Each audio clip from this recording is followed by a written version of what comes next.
Questa è Sono in Veneto parte 2. Adesso, prima vi ho fatto vedere la parte,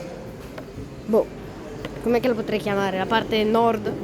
Adesso vi faccio vedere la centro e la sud. Al centro c'è l'Happy Casa, il panorama, il PAM. Poi c'è un gratta e vinci, il coso dei gratta e vinci. Qua c'è la carne, la farmacia.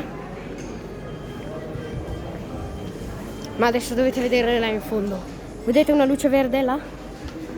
Esatto. Vetta, non correre. Vabbè, abbiamo perso.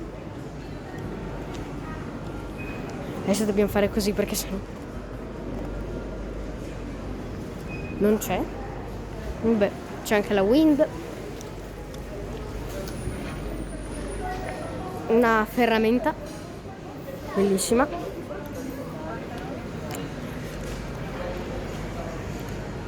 Qui c'è Vitto. Qui ci sono le casse veloci. E poi, se andiamo avanti, c'è lì un tabacchino, una gelateria, pasticceria, gelateria. Poi qua ci sono dei giochi bellissimi, veramente belli. Li ho provati, tipo costano 100.000 euro. Salire su questo costa 100.000 euro. E su questo 1 milione, 1 miliardo, non lo so, una cosa del genere. E su questo